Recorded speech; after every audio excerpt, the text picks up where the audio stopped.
Praise the Lord. परमेश्वर का धन्यवाद हो आज के समय के लिए। मेरे प्यारे भाई बहन, आज हम यहाँ पर परमेश्वर के वचनों कुछ बातों को मनन करने के लिए आए हैं।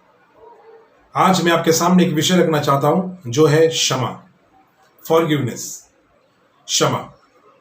और इस क्षमा का बहुत बड़ा संदेश बाइबल के अंदर में हम प्राप्त करते हैं। और ये जो बहुत बड़ा संदेश जो है वो किसी एक मनुष्य के लिए नहीं, किसी एक प्राणी के लिए नहीं, एक व्यक्ति के लिए नहीं, पर ये जो संदेश है सारे संसार के लिए संदेश है। क्षमा करना। क्षमा के अंदर में दो बातें हैं, क्षमा करना या क्षमा मांगना। हमारा प्रभु यीशु मसीह जिसने सारे संसार के उद्धार के लिए, पाप क्षमा के लिए, मोक्ष के लिए, उसने जब अपने क्रूस पर अपने प्राण को जब बलिदान किया, अपने लहू को जब बहाया, तो उस समय उसने कहा कि हे पिता इन्हें क्षमा कर, हे पिता इन्हें क्षमा कर, क्योंकि ये क्या करते ये नहीं जानते। सोचे जरा यहां पर मेरे प्रियो, जिन्होंने उसके दाढ़ी के बाल को नोचा, जिन्होंने उसको मुंह मारे, जिन्होंने उसके सर पर कांटों का ताज गड़ा दिया, घुसा दिया, जिन्होंने उसके हाथों पैरों में खिले ठुकवाए, 39 कोड़े लगाए, उसके कपड़े को फाड़ा, उसकी निंदा की, उन्हीं को प्रभु यीशु मसीह कह रहे कि हे पिता इन्हें क्षमा कर, इन्हें क्षमा कर, क्योंकि ये क्या करते हैं ये नहीं जानते। हाँ मेरे प्रियो, प्रभु यीशु मसीह जो सारे संसार का उद्धार करता है, बहुत बड़ा संदेश लेकर आया है, क्षमा। आज हम देखते हैं क्षमा अगर अपने घर में अपने लोगों के साथ अगर क्षमा नहीं तो वो घर घर नहीं, हमारे देश में क्षमा नहीं तो देश देश नहीं, राष्ट्र में क्षमा नहीं तो राष्ट्र में आशीष नहीं। जहां क्षमा होता है वहां आशीर्वाद होता है, और जहां क्षमा लोग करते हैं वहां परमेश्वर उनके बीच में होता है आशीष के लिए। तो क्षमा का एक बहुत बड़ा संदेश है। आइए आज एक वचन मैं आपके सामने रखना चाहूंगा, यूहन्ना की पहली पत्री उसका 4 अध्याय उसके 10 पद, और हमारे बीच में सिस्टर है जी है, वो पढ़ेंगे इस समय। प्रेम इसमें नहीं कि हमने परमेश्वर से प्रेम किया, पर इसमें है कि उसने हमसे प्रेम किया और हमारे पापों के प्रायश्चित के लिए अपने पुत्र को भेज दिया। हालेलुया। प्रेम इसमें नहीं कि हमने परमेश्वर से प्रेम किया, पर प्रेम इसमें है कि उसने हमसे प्रेम किया और हमारे पापों के प्रायश्चित के लिए उसने अपने बेटे को संसार में भेज दिया। हालेलुया। आपके मेरा परमेश्वर कुछ बातों को प्रेम विषय के बारे में यहां पर लिखा है, लेकिन साथ साथ अगर आपके जीवन में, मेरे जीवन में परमेश्वर का प्रेम है तो हमारे अंदर क्षमा भी है। जहां क्षमा नहीं वहां बैर भाव है, जहां क्षमा नहीं वहां द्वेष है, जहां क्षमा नहीं वहां झगड़े हैं, जहां क्षमा नहीं वहां एक दूसरे के साथ में झगड़ा है, जहां क्षमा नहीं वहां बरकत नहीं, जहां क्षमा नहीं वहां हृदय कड़वाहट से भरे हुए हैं। मेरे प्रियो, आज परमेश्वर का वचन आपकी ओर आ रहा है। इस क्षमा के माध्यम में अगर परमेश्वर ने हमसे क्षमा किया है, हमारे पापों को क्षमा किया है, हमारे पापों के उद्धार के लिए अगर उसने क्रूस पर अपने जीवन को बलिदान किया है, लहू को बहाया है, और फिर हमें पाप की क्षमा मिली है, हमने उस पर विश्वास किया और हमने उद्धार पाया, हमने बपतिस्मा लिया। लेकिन क्या आज हम इतने दिन, मुझे नहीं पता आप में से कितने लोगों ने कितने साल पहले प्रभु के पास में आए, कब आपने पश्चाताप किया, कितने साल पहले आप उद्धार में आए, मैं नहीं जानता, लेकिन मैं इस बात को जरूर जानता हूं, क्या आज आपके जीवन में क्षमा है? क्या आज आपके जीवन में क्षमा है? क्या आपने किसी को क्षमा किया है, या क्या आप किसी को क्षमा करते हैं? क्या आप किसी को क्षमा मांगते हैं, या आपने किसी को क्षमा मांगा है?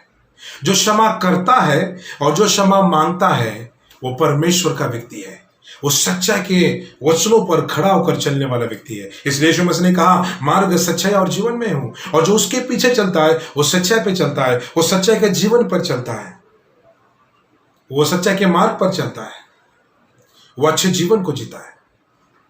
जैसा प्रभु यीशु बाइबल में वचन में कहा है, जैसा यीशु मसीह का स्वभाव था वैसा आपका मेरा हो। वचन कहता है मैं पवित्र हूं तो तुम भी पवित्र बनो। मेरे प्रियो, आज विचार और सोच करने की जरूरत है, क्या मैंने किसी को क्षमा किया? मैं ऐसे भी कई सारे उदाहरण मैं आपके सामने रख सकता हूं कि आज कितने सालों से लोग चर्च में जाते हैं, कितने सालों से लोग, भाई बहन कोई व्यक्ति हो, प्रार्थना करता है, कितने सालों से उद्धार उसका हुआ, कितने सालों से बपतिस्मा लिया है, लेकिन आज इतने सालों के बाद में भी कोई एक बाकी रह गया है जिसको क्षमा नहीं मांगा। कोई एक बाकी रह गया है जिसको अपने आप खुद जाकर उसको क्षमा मांगा नहीं, या खुद जाकर उसको क्षमा नहीं किया। क्षमा करना और क्षमा मांगना, ये दोनों हमारे लिए महत्वपूर्ण है। मेरे प्रियो, आज सोचने की जरूरत है। क्षमा एक बहुत बड़ा आशीर्वाद है, और क्षमा वही कर सकता है जिसके अंदर में परमेश्वर का प्रेम है, जो वचनों पर चलता है, वचनों पर विश्वास करता है। तो बाइबल कहती है, ये मत्ती की किताब उसका 6 अध्याय, मत्ती 6 अध्याय उसका 14 से लेकर 16 तक, वहां पर कुछ वचनों को लिखा गया है, और वहां पर ऐसा लिखा है, मनुष्य के अपराध की क्षमा करे जैसे परमेश्वर ने हमें क्षमा किया। प्रभु यीशु मसीह ने हमको क्षमा किया है, हमारे सारे अपराधों को, पापों को उसने ढांप दिया। और एक बात, क्षमा करना मतलब अपराधों को ढांप देना। 3 प्रकार के अर्थ मैं आपको बताना चाहूंगा इस समय। क्षमा करना मतलब ढांप देना, ढांकना, उठाकर फेंकना और दूर कर देना, यह है क्षमा। और जब क्षमा होती है, क्षमा जब करते हैं, तो जरा से भी बात हमें याद नहीं आती। अगर आपने पूरे दिल से किसी को क्षमा किया है, तो आप कभी भी उसके पिछले दिन की बात को सोचकर आप नाराज नहीं होंगे, दुखी नहीं होंगे, क्योंकि आपने पूरे दिल से क्षमा किया है। बाइबल के वचन में लिखा है, बाइबल वचन कहता है, ये तो परमेश्वर के सामने आए और अपनी भेंट को उसके सामने लेकर आए, उसकी प्रार्थना जब करे। अगर तेरे मन में किसी के बारे में खोट है, कड़वाहट है, अगर तूने अपने भाई को क्षमा नहीं किया है, तो पहले वो भेंट, वो प्रार्थना, वो आराधना वैसे ही रख, और दौड़कर अपने भाई बहन के पास जा, उसको क्षमा मांग ले। और जब मेरे पास आएगा, तो मैं तेरी प्रार्थना विनती सुनूंगा, मैं तेरे भेंट अर्पण को कबूल करूंगा। पढ़ेंगे मत्ती की किताब उसका 6 अध्याय 14 और 15 और 16। इसलिए यदि तुम मनुष्य के अपराध क्षमा करोगे, तो तुम्हारा स्वर्गीय पिता भी तुम्हें क्षमा करेगा। यदि तुम मनुष्य के अपराध को क्षमा करोगे, तो तुम्हारा स्वर्गीय पिता तुम्हारे अपराध को भी क्षमा करेगा। किसी के दोष मत निकालो, नहीं तो तुम्हारे भी दोष निकलेंगे। आज संसार में यही तो हो रहा है, क्षमा नहीं करने की भावना। क्षमा नहीं करना मतलब बदले की भावना है। क्षमा नहीं करना मतलब आशीष की ओर नहीं, परंतु शाप की ओर बढ़ना है। क्षमा नहीं करना मतलब अभी भी दिल साफ नहीं है। क्षमा नहीं करना, क्षमा नहीं मांगना, इसका मतलब अभी भी आपका उद्धार नहीं हुआ है। कुछ लोग हैं जो प्रभु के पास आते और कहते कि हमने सबको क्षमा कर दिया, लेकिन कुछ सालों के बाद में समझ में आता है कि उसने क्षमा नहीं किया।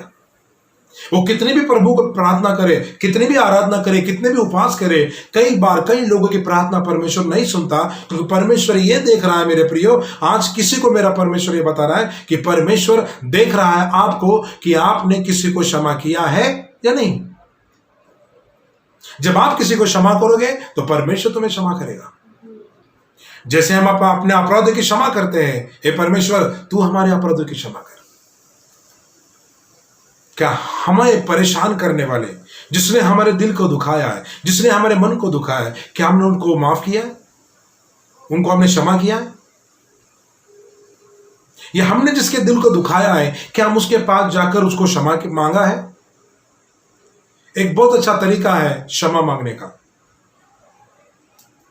उस व्यक्ति के करीब जाकर उसके हाथ को पकड़कर, उसके नजरों में नजरें डालकर, और उसके विरुद्ध में जो आपने किया, जो बोला, जो चुगली किया होगा, जो आपने गलत बात बोली होगी, जो भी आपने किया होगा, शायद उसको पता भी नहीं है, उसको कहे कि ये भाई, ये बहन, जो भी है, मुझे क्षमा कर कि मैंने तुम्हारे बारे में ऐसा गलत बोला, मैंने तुम्हारे बारे में, आपके बारे में ऐसी गलत मेरी सोच थी, आपके बारे में मैंने निंदा किया, आपके बारे में मैंने किसी को भड़काया, मुझे क्षमा कर।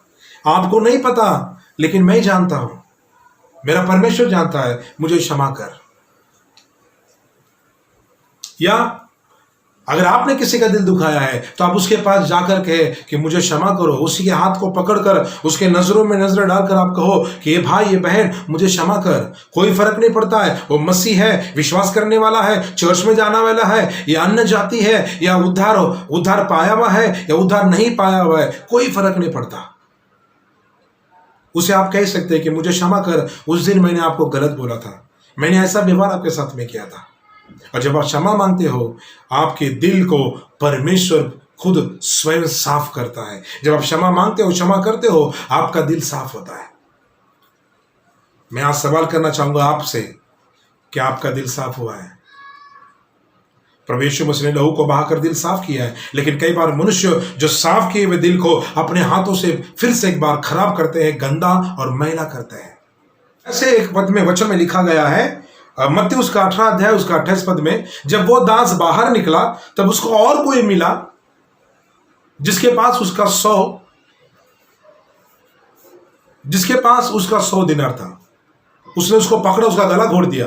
पढ़ना उसको 28 पद को। परंतु जब वो दास बाहर निकला तो उसके संगी दास में से एक उसको मिला जो उसके 100 दिनार का कर्जदार था। उसके 100 दिनार का कर्जदार था। तो क्या किया उसने? दिया पढ़ना। उसने उससे पकड़कर उसका गला घोटा। उसने उसको पकड़कर उसका गला घोट दिया। सोचिए जरा, जब उसको स्वामी ने उसके 10,000 तोड़े माफ किए हैं, तो जैसे बाहर निकला तो एक दूसरा व्यक्ति उसको मिला जिसका 100 दिनार उसके पास में था। तो जैसा वो मिला, उसने क्या किया? उसके गले को घोट दिया। आगे घोटा और कहा, जो कुछ तुझ पर कर्ज है भर दे। जो भी तेरे पास कर्जा है मेरा, 10 दिनार का मुझे वापस कर दे। और उसका संगी दास गिर कर उससे विनती करने लगा, धीरज धर, मैं सब भर दूंगा। हाँ, उसने न माना, परंतु जाकर उसे बंदी गृह में डाल दिया। उसने नहीं माना, नहीं नहीं नहीं नहीं, तो मुझे अभी देना चाहिए 100 दिनार, और उसने जाके उसको जेल में डाल दिया। उस पर कार्रवाई की। और जब ये स्वामी के कुछ लोगों ने देखा तो स्वामी का आके बताया, तो स्वामी ने क्या किया? देखना, पढ़ना उसका 33 का पद पढ़ना, उसका मत्ती 18 उसका 33 पढ़ना।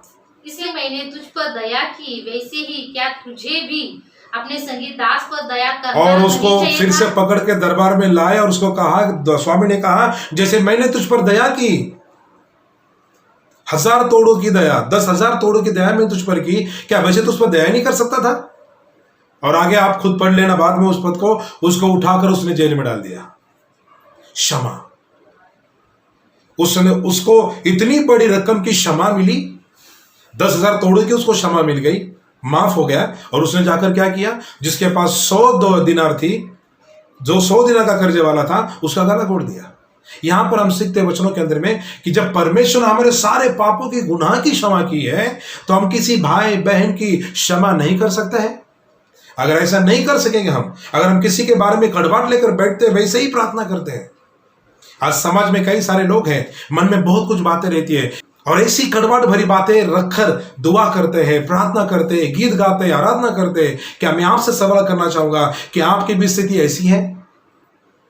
आज जब आप वचन को सुन रहे हैं, इस वीडियो को आप देख रहे हैं, तो आज ही मैं कहूंगा, प्रभु का दास होने के नाते, आज ही आप सोचें कि मैंने कितने कितने लोगों को क्षमा करना बाकी है, मैंने कितने लोगों से क्षमा मांगना बाकी है। नहीं तो प्रियो, आपका जीवन अधूरा है।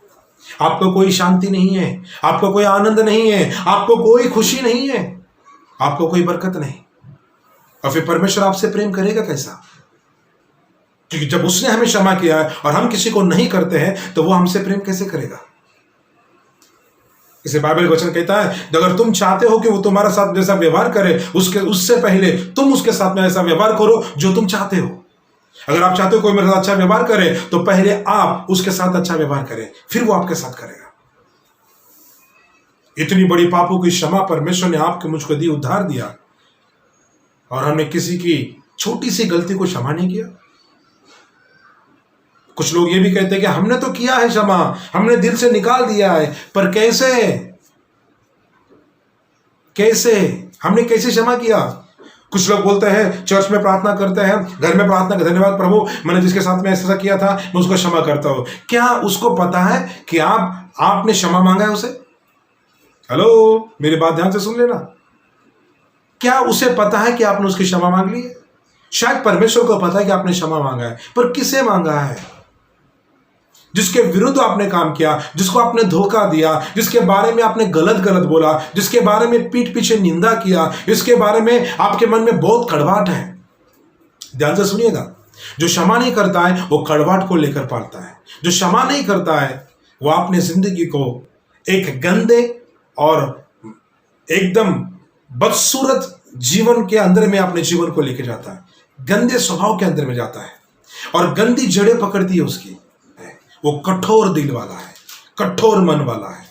और आप मेरी बात समझ रहे होंगे, कठोर मन वाले के साथ परमेश्वर का व्यवहार कैसा हो सकता है। लेकिन परमेश्वर एक वचन में हमें कहता है, इब्रानी की पत्री उसका 8वां अध्याय उसका 12 पद में लिखता है कि मैंने तुम्हारे पाप तो क्षमा किए और स्मरण भी नहीं कर रहा हूं। पढ़ना, क्योंकि मैंने उनके अधर्म के विषय में दयावंत होऊंगा। मैं उनके अधर्म के विषय में दयावंत होऊंगा। उसने हम पर दया की है। इतनी बड़ी दया परमेश्वर ने आप पर और मुझ पर की है। क्या हम अपने गुनहगारों पर दया करते हैं? आगे, और उनके पापों को फिर स्मरण ना करूं। उनके पापों को फिर से स्मरण नहीं करूंगा। अगर आपने किसी को क्षमा किया है और बार बार आपको फिर एक बार उसकी सारी गलती और गुनाहों के बारे में आपके मन में कड़वाहट आती है, तो हाँ मेरे प्रियो, आपने दिल से क्षमा नहीं किया। मैं आपके सामने खड़ा हूं इस समय, मैं प्रभु का दास होने के नाते मैं मेरी गवाही आपको बताना चाहता हूं। मैंने मेरे चाचा के साथ में झगड़े किए, मारपीट किया, पर जब मुझे सच्चाई समझ में आई, जब वचन को मैंने सुना, सच्ची क्षमा को जब मैंने जाना, मैं मेरे चाचा के घर में गया, उनको बोला, चाचा मुझे क्षमा करो, मुझे क्षमा करो, मैंने आपको गाली दिया, मैंने आपके साथ मारपीट की, मैंने कबूल किया। जिस प्रकार से हम परमेश्वर के सामने अपने पापों को, गुनाह को कबूल करते हैं, क्षमा मांगते हैं, वैसे ही जिस परमेश्वर ने जिस इंसान को बनाया है उसके सामने जाकर आपको मुझको भी क्षमा मांगना है कि देख भाई, उस दिन मैंने ऐसा किया था, देख बहन, उस दिन मैंने गलत बोला था, उसको स्मरण दिलाओ और क्षमा मांगो। कि आपने ऐसी क्षमा मांगा है? क्या आपने ऐसे क्षमा किया है याद दिलाकर? तो आप शुद्ध हो गए हैं, नहीं तो आज भी आप शुद्ध नहीं है। अशुद्ध जीवन, अशुद्ध मन, अशुद्ध विचार, अशुद्ध हृदय। अब परमेश्वर कहता है कि तुम पवित्र बनो क्योंकि मैं पवित्र हूं। और हम अशुद्ध बुद्धि से, अशुद्ध मन से, अशुद्ध विवेक से, अशुद्ध बातों से अगर हम आज भी जी रहे हैं, तो मेरे प्रियो, आज हम बहुत बड़े धोखे के अंदर में जी रहे हैं। हम अपने आप को फंसा रहे हैं। हमें लगता है कि प्रभु हमारी प्रार्थना सुन रहा है, लेकिन असल में प्रभु हमारी प्रार्थना नहीं सुन रहा है, क्योंकि प्रभु अभी भी राह देख रहा है आपकी किसी की। आप में से कोई है जिसकी राह प्रभु आज भी देख रहा है कि कब जाएगा और उसे क्षमा मांगेगा, कब जाएगा तो उस भाई से क्षमा मांगेगा, कब जाएगा उस बहन से क्षमा मांगेगा, कब जाएगा उस भाई बहन के सामने जाकर जो जो अपन गलती किया है वो गलती को एक बार फिर से याद दिलाकर क्षमा मांगेगा, उस पास्टर के पास जाकर क्षमा मांगेगा, उस प्रभु के दास के पास जाकर के, प्रभु के दास मुझे क्षमा करो, हमने आपके विरुद्ध में बहुत गलत और गंदा बोला, हमें क्षमा करो। किसी पास्टर के पास, किसी ब्रदर के पास, किसी सिस्टर के पास, किसी भाई बहन के साथ, कोई माता पिता, कोई चाचा, कोई मामा, कोई मामी। मेरा परमेश्वर आज भी आपको देख रहा है मेरे प्रियो। आपको लग रहा होगा कई बार ये ऐसे जो लोग क्षमा नहीं मांगते हैं, ये जो लोग क्षमा नहीं करते हैं, मन में बिल्कुल ठूस ठूस कर भर देते हैं और इसकी कड़वाहट को लेकर यहां वहां घूमते हैं और हमेशा लोगों को ये दिखाते हैं, आई एम द बेस्ट, मैं अच्छा हूं, मैं साफ सुथरा हूं, मैंने कुछ नहीं किया, अब मैं बहुत अच्छा हूं, मैं खरा चल रहा हूं, मैंने सबको क्षमा कर दिया, जबकि वो क्षमा न करने का बोझ लेकर घूम रहा है।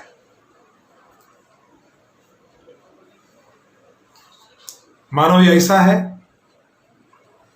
अपने पेट को बड़ा सा पत्थर बांधकर लेकर घूम रहे हैं और लोगों को दिखा रहे कि कुछ नहीं, कोई बोझा नहीं, कोई टेंशन नहीं। मुझे नहीं पता आप में से कितने लोग मुझे सुन रहे हैं, लेकिन जो भी सुन रहा है मैं आपसे कहना चाहूंगा, आज आपके दिल पर बड़ा बोझ है, आपका हृदय कड़वा की जड़ पकड़े जा रहा है। मैं बहुत से वचन आपके सामने रख सकता हूं। हमने पढ़ा कि इब्रियों के पत्र उसका 8 अध्याय उसका 12 पद, आप फिर बाद में ये पढ़ सकते हैं यशायाह की किताब उसका 43 अध्याय उसका 25 पद से आगे कुछ वचनों को आप पढ़ सकते हैं। वो परमेश्वर दयावान है। प्रभु के दास ने पूछा कि मेरे भाई को मैं कितनी बार क्षमा करना चाहिए? आप मत्ती 18 उसका 21 से आगे पढ़ सकते हैं। परमेश्वर ने कहा 7 के 70 बार क्षमा करना। कितनी बार? 7 से 70 बार। 7 के 70 बार कितना हुआ? उतनी बार क्षमा करना है, उतनी बार क्षमा मांगना है।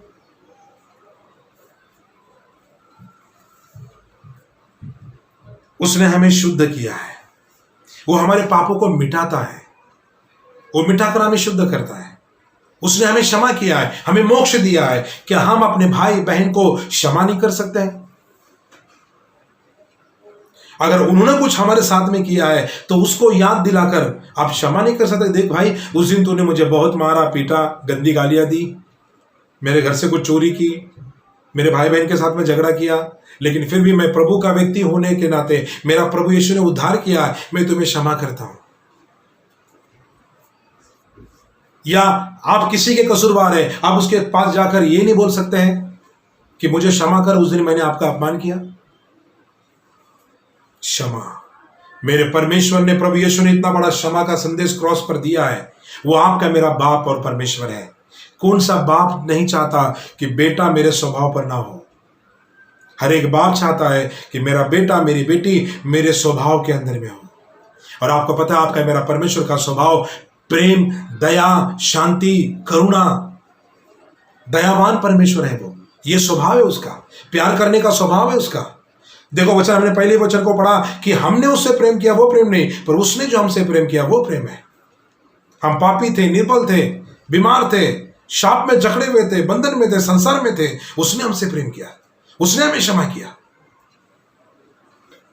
फिर हमने वो दास का उदाहरण सुना, वो दास ने, उसको 10,000 तोड़े की क्षमा हो गई, पर जाके उसने जिसके पास 100 था उसका जेल में डाल दिया। क्या हम ऐसे इंसान तो नहीं? ध्यान से सुनिएगा, जितने लोग बिना क्षमा के जी रहे हैं, बिना क्षमा मांगे जी रहे हैं, बिना कबूली करे जी रहे हैं, मैं आपसे कहना चाहूंगा, एक दिन आप बहुत पछताओगे, बहुत पछताओगे। कि बाइबल कहते जब तक वो कबूल करके छोड़ता नहीं, क्षमा नहीं होती है। आज आपको लगता होगा कि मैं प्रार्थना करता हूं, करती हूं, मैं उपवास करता हूं, करती हूं, लेकिन क्या आपको परमेश्वर ने क्षमा किया है? यदि परमेश्वर ने आपको क्षमा किया है, क्या फिर भी आप प्रभु के नजर में दोषी हैं? आपने किसी को क्षमा मांगा नहीं, किसी को क्षमा किया नहीं। क्या परमेश्वर का वचन हमें ये नहीं कहता है, नीति वचन 3 अध्याय उसका 3 पद से आगे, कि इस परमेश्वर के वचन को, उसकी कृपा और उसकी सच्चा को अपने गले का हार बना दे, ताकि हर कोई उसे देखे। ये परमेश्वर का व्यक्ति है। परमेश्वर का वचन हमसे कुछ वचनों से बातें करता है। हम इफिसियों के पत्र उसका 4 अध्याय उसका 32 पद को पढ़ेंगे जरा। एक दूसरे पर कृपालु और करुणामय हो। एक दूसरे पर कृपालु और करुणामय हो। आगे, और जैसे परमेश्वर मसीह में तुम्हारे अपराध क्षमा किए, वैसे ही तुम भी एक दूसरे के अपराध क्षमा करो। जैसे परमेश्वर ने प्रभु यीशु मसीह के अंदर हमारे अपराध को क्षमा किया, वैसे तुम भी अपराध की क्षमा करो। और जो किसी के अपराध की क्षमा नहीं करते, क्षमा नहीं मांगते हैं, वे आज भी दोषी है। आपको लगता हो कि मैं बहुत प्रार्थना करता हूं, आपको लगता होगा कि मैं चर्च जाता हूं, आपको लगता होगा मैं चर्च का लीडर हूं, लेकिन क्षमा रहित जीवन जी रहे हैं। आए दिन कई लोग, प्रार्थना करने वाले लोग, विश्वास में बड़े हुए लोग, कई लोगों को धोखा देते आ रहे हैं, किसी के पीठ के पीछे कुछ बुराई करते आ रहे हैं, और आज तक उनके सामने जाकर क्षमा नहीं मांगा। इसे बाइबल का वचन कहता है, उनसे मत डरो जो तुम्हारा शरीर का घात करते हैं, शरीर को नाश करते हैं, पर उससे डरो जो शरीर आत्मा दोनों को नाश कर सकता है। क्या हम क्षमा करने वाले लोग हैं? कई लोगों ने मुझे ताने मारे होंगे, कई लोगों ने मेरे विरुद्ध काम किया होगा, लेकिन मैंने किसी की बात मन में नहीं रखा, मैंने क्षमा किया। और बाइबल का वचन कहता है, पलटा मत लेना। बाइबल का वचन कहता है, निर्गम की किताब उसका 14 अध्याय 14 वचन में, यहोवा आप ही तुम्हारे लिए लड़ेगा। हालेलुया। परमेश्वर तुम्हारे लिए आप ही लड़ेगा। जब आप बदला नहीं लेंगे, पलटा नहीं लेंगे, तब आप किसी के बारे में मन में नहीं रखोगे, तब आप स्वच्छ हृदय से जियोगे, तब यहोवा आप ही, आगे पढ़ना, यहोवा आप ही तुम्हारे लिए लड़ेगा, इसलिए तुम चुपचाप रहो। इसलिए तुम चुपचाप रहो। और एक पद को हम लोग पढ़ेंगे, लेवी की किताब उसका 19 अध्याय उसका 18 पद। पलटा ना लेना, बदला मत लेना। हाँ, और ना अपने जाति भाई से बैर रखना, ना अपने जाति भाई से बैर रखना, किसी से बैर ना रखना, किसी का बदला ना लेना। आज कई लोग, दुनिया में तो यही चल रहा है, लोग बदला लेने की सोच रहे हैं। उसने ऐसा किया, मैं ऐसा करूंगा, उसने वो बोला, मैं वो बोलूंगा, उसने इस तरीके से बात किया, मैं उस तरीके से बात करूंगा, उसने ऐसा उत्तर दिया, ऐसा मुझे सवाल किया, मैं ऐसा जवाब दूंगा, ईंट का जवाब पत्थर से दूंगा। तो आप परमेश्वर के नहीं, आपका उद्धार नहीं हुआ है। आज भी आप अधूरे हैं। प्रियो, कहां जी रहे हैं आप? मैं प्रभु का दास होने के नाते आपके सामने सवाल कर रहा हूं, आप कैसे जी रहे हो? स्वर्ग के वारिस बनना है या नहीं? स्वर्ग के राज्य में बढ़ना या नहीं? क्षमा करो, क्षमा करो, क्षमा मांगो। ऐसे तो कोई भी कह सकता है कि मैंने उसको क्षमा कर दिया, हाँ मैंने उस बहन को क्षमा कर दिया, हाँ मैंने उस पास्टर को क्षमा कर दिया, हाँ मैंने उस व्यक्ति को क्षमा कर दिया, उस सिस्टर को क्षमा कर दिया, उस चर्च के बहन को क्षमा कर दिया। पर उन्होंने खुद अपने कानों से सुना है आमने सामने कि आपने बोला, भाई बहन पास्टर सिस्टर, मैंने आपके विरुद्ध में ऐसा किया, मैंने आपके बारे में गलत बोला, गलत बातें की, आपका दिल दुखाया, सबके सामने मैंने आपका अपमान किया और इसलिए मुझे क्षमा करो। क्या आप उनके सामने कभी बोले हैं? ये बोलना बहुत आसान है कि मैंने हाँ कर दिया क्षमा, उसको भी कर दिया, मैंने कुछ नहीं रखा, मेरे मन में कुछ नहीं रखा। ये तो साधारण बोलने की बात है, लेकिन प्रियो आप अंधे हो। आपकी जड़ खड़वाई के अंदर में बढ़ रही है। लूका उसका 6 अध्याय उसका 37 पद, दोष मत लगाओ। आगे, दोष मत लगाओ तो तुम पर भी दोष नहीं लगाया जाएगा, दोषी न ठहराओ तो तुम भी दोषी नहीं ठहराए जाओगे, क्षमा करो तो तुम्हें भी क्षमा किया क्षमा करो। पर जिसको आपने क्षमा किया है उसको मालूम, उसको पता तो चलना चाहिए कि वो आप उसके पास गए थे, आप आमने सामने बोले। मेरे प्रियो, क्षमा मांगने के लिए बहुत बड़ा दिल हृदय चाहिए जो परमेश्वर की ओर से मिलता है। और जिसके पास में बहुत बड़ा परमेश्वर के पास से मिला हुआ दिल नहीं है, वो भगोड़े होते हैं, वो भागते हैं, वो परमेश्वर के आशीष से वंचित होते हैं, वे परमेश्वर के राज्य के लायक नहीं। क्या हमने पूरे दिल से किसी को क्षमा किया है? मरकुस की किताब उसका 11 अध्याय उसका 25 पद को इस समय पढ़ेंगे। और जब कभी तुम खड़े हुए प्रार्थना करते हो तो यदि तुम्हारे मन में किसी के प्रति कुछ विरोध, जब तुम प्रार्थना करते हो और तुम्हारे मन में किसी के प्रति कुछ है तो उससे क्या करो? क्षमा करो। पहले क्षमा करो। तू जब प्रभु की आराधना करने आता है, स्तुति करने आता है, भेंट को लेकर आता है, पर उसके पहले अगर किसी के साथ तेरा मन मिटाव है, किसी को तूने क्षमा नहीं किया, क्षमा नहीं मांगा, क्षमा नहीं किया, तो ये सब कुछ ऐसा ही रख और जा उसे मेल मिलाप कर, उसको क्षमा मांग, उसको क्षमा कर। और उसको पता चलना चाहिए कि आप किस बात की क्षमा मांग रहे हो, आपने उसके साथ में क्या किया था, उसको समझना चाहिए। आप किस बात से क्षमा कर रहे हो उसे समझना चाहिए कि आपने ये किया था, लेकिन मैं आपको क्षमा कर रहा हूं। क्षमा मतलब ये बोलना नहीं कि मैंने सबको क्षमा कर दिया, नहीं नहीं, आप परमेश्वर नहीं है, आप स्वर्गदूत नहीं है, आप परमेश्वर नहीं है कि आपने कह दिया कि हाँ मैंने सबको क्षमा कर दिया। नहीं मेरे प्रियो, आज आप सच्ची क्षमा को नहीं मांगा है किसी से, आज आपने सच्ची क्षमा किसी को नहीं किया है, तो आज आप ऐसे भंवर में हो जो गोल गोल चक्कर काट कर आपको बर्बाद कर देगा। आपके अंदर में बुरे जड़ पकड़ा है। एक वचन को पढ़ना इस समय, इब्रानियों के पत्र उसका 12वां अध्याय 14 और 15 वचन। सबसे मेल मिलाप रखो, सबसे मेल मिलाप रखो। कई बार ऐसा देखा गया है, प्रार्थना तो करते हैं, सब इकट्ठा प्रार्थना करते हैं, सब आते हैं, सब मिलते हैं, लेकिन किसी के प्रति कड़वाहट रखते हैं। जितने भी कोई भी चर्च का व्यक्ति, कोई भी कलीसिया का व्यक्ति आज मुझे सुन रहा है, तो ये वचन परमेश्वर आपके लिए दिया है कि आपने किसी के प्रति कड़वाहट रखी है। आप चर्च में जाने वाले नहीं भी हैं, फिर भी परमेश्वर आपको कहता है कि आपने किसी के बारे में कड़वाहट रखी है। तो क्या कहता है वचन?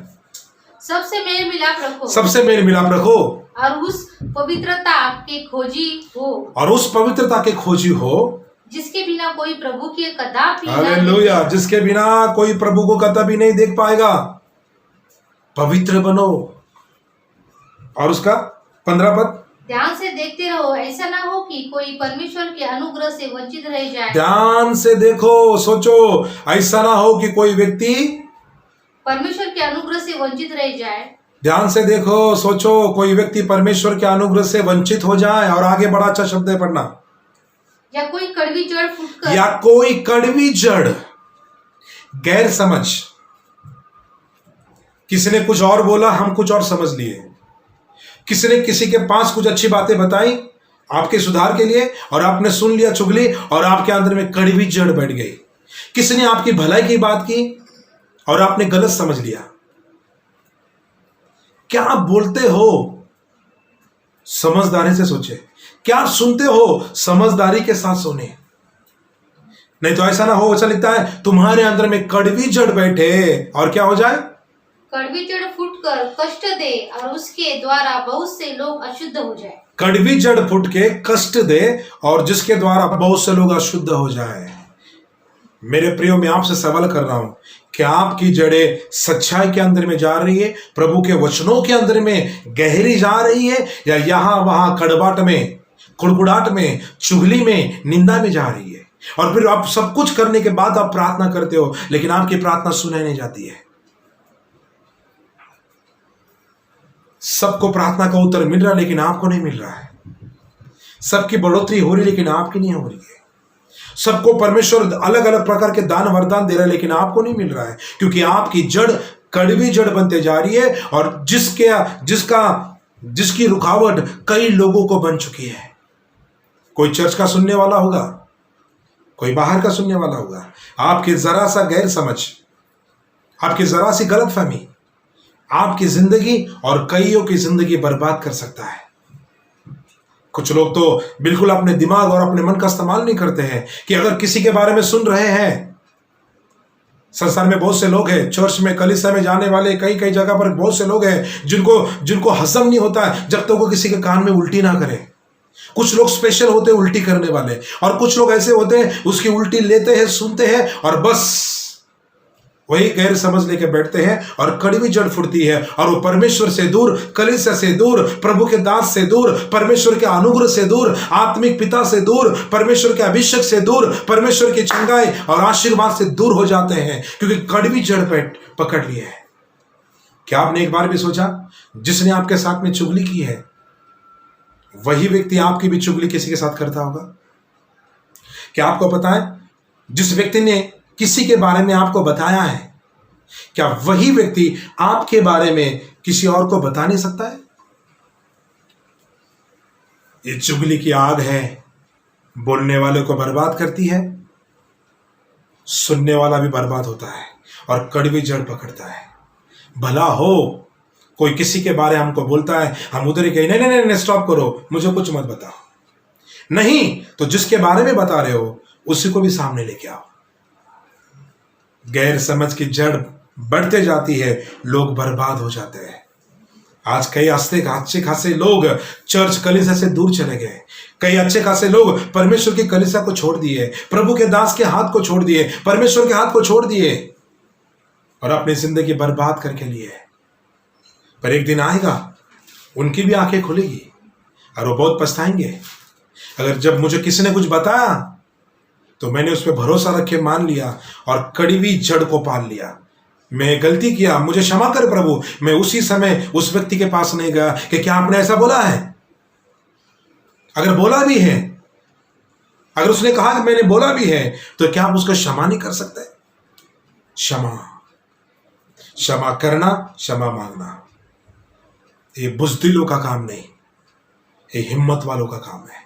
वो हिम्मत वाले जो परमेश्वर के वचनों पर भरोसा रखते हैं, वो हिम्मत वाले जो परमेश्वर की आज्ञा का पालन करते हैं, वो हिम्मत वाले जो उद्धार में आगे बढ़ रहे, ना दाएं ना बाएं, लेकिन सच्चाई की ओर जा रहे हैं। परमेश्वर के अनुग्रह से वंचित होते हुए लोग जो पूरे दिल से क्षमा करते नहीं, पूरे दिल से क्षमा मांगते नहीं, वो बहुत मेहनत करते हैं पर तरक्की नहीं मिलती। वो बहुत ऊंचाई पर जाने का प्रयत्न करते हैं पर ऊंचाई पर जाते नहीं। वो बहुत सक्सेसफुल करने का प्रयत्न करते हैं लेकिन वो गिर जाते हैं। कारण एक है, उनके मन में कड़वी जड़ बैठी है। वो सच्चाई के सामने नहीं पा रहे, वो सच्ची बातों के अंदर में नहीं बढ़ रहे, उनको सच का सामने करने की ताकत नहीं, क्योंकि वो सच्चाई का परमेश्वर उनके दिल में, उनके जहन में वास नहीं करता है। तुम परमेश्वर के मंदिर हो, तुम्हारे अंदर परमेश्वर का आत्मा वास करता है। आइए मेरे प्रियो, आप कोई भी हो, आप कितने भी साल से प्रार्थना करने वाले हो, पर क्या आपने फेस टू फेस किसी को क्षमा मांगी है? हाथ पकड़कर, गलतियों को कबूल कर कर कि हाँ मैंने आपके साथ में ऐसा किया, मैंने ऐसा नहीं करना चाहता, I am sorry, forgive me, मुझे क्षमा कर। ध्यान से सुनिएगा मेरा आखिरी शब्द को, अगर आपके अंदर में क्षमा करने की आत्मा नहीं, आपके अंदर में क्षमा करने का स्वभाव नहीं, क्षमा मांगने का स्वभाव नहीं, तो आज भी आपका उद्धार नहीं हुआ है, नहीं हुआ है। अगर आप किसी को क्षमा नहीं मांग रहे हो, क्षमा नहीं कर रहे हो फेस टू फेस, आमने सामने, तो आप परमेश्वर के संतान आज तक नहीं बने हो। आप आधे अधूरे हैं। सोचिए, परमेश्वर के राज्य में आप जा पाओगे? स्वर्ग में परमेश्वर आपका स्वीकार कर पाएगा या नहीं? हमने क्या खोया, क्या पाया, सोचने का समय है। इतनी बड़ी पापों की क्षमा, जीवन का उद्धार जब परमेश्वर ने हमें दिया है, तो हम किसी भाई बहन के छोटी छोटी गलती को क्षमा नहीं कर सकते हैं? क्षमा। मेरे प्रियो, आज भी मेरा परमेश्वर सिंहासन पर विराजमान है। आज भी मेरा परमेश्वर सिंहासन पर है और आपकी राह देख रहा है। चाहे 10 साल हुआ हो, चाहे 1 साल हुआ हो, चाहे 6 महीने हुए हो, मेरा परमेश्वर आपको देख रहा है। कब जाओगे, कब क्षमा मांगोगे? कब जाओगे, कब क्षमा करोगे? उठो, तैयारी में लग जाओ कि मुझे आमने सामने क्षमा मांगना है, क्षमा करना है। और आप करोगे, आपके दिल का भारी बोझ उतर जाएगा। एक गीतकार कहता है, दिल पे तेरे जो बड़ा बोझ है, सारी उम्र का तुझे रोग है। दिल पर जो तेरा बड़ा बोझ है, सारी उम्र का रोग है। आपने क्षमा नहीं मांगा, क्षमा नहीं किया, आपके दिल में बहुत बड़ा बोझ है और आप स्वर्ग राज्य से वंचित हो रहे हैं। आप उस दास के समान हैं जिसके 10,000 तोड़े क्षमा किए, पर उसने 100 दिनार के लिए किसी को मारा, पीटा और जेल में बंदी कर दिया। आप ऐसे दास हैं। फिर क्या आप अपने बोझ को उतारना चाहते हैं? क्या आप क्षमा करना चाहते हैं? अगर आप क्षमा करना चाहते हैं तो परमेश्वर आपके जीवन में अद्भुत काम करेगा। नहीं तो सारी उम्र ये रोग, ये बोझ लेकर आपको घूमना पड़ेगा। मेरे प्रियो, प्रभु आपसे प्रेम करता है। अगर वो आपसे प्रेम करता है तो उसके प्यार से आप क्यों वंचित हो? वो आपसे इतना प्रेम करता है, फिर आप लोगों से, जिसने आपको क्षमा नहीं किया, जिसने आपके साथ में बुरा व्यवहार किया, आप उसे क्षमा क्यों नहीं कर रहे? जिसका मन आपने दुखाया है, आप उसे क्षमा क्यों नहीं कर रहे? चाहे वो बहन हो, चाहे भाई हो, चाहे वो पास्टर हो, चाहे वो सिस्टर हो, क्या नहीं किया उसने आपके लिए? क्षमा। मैं आज आपके लिए प्रार्थना इस वीडियो में नहीं करूंगा, पर मैं जरूर कहूंगा, जब वीडियो बंद होता है, समाप्त होता है, आप जरूर जहां पर भी है घुटने के बल जाए, प्रार्थना करें और जैसे आपको मौका मिले आप उस व्यक्ति के पास जाएं, उसके घर में जाएं, उसके साथ आमना सामना करें और कहें, मुझे क्षमा करो। याद दिलाए उसे किस बात की क्षमा, याद करवा दे उसे मैं किस बात की क्षमा मांग रहा हूं। कोई बात आपके जीवन में छूटे नहीं और प्रभु के राज्य से आप वंचित न हो जाए। प्रभु आपको आशीष दे। God bless you.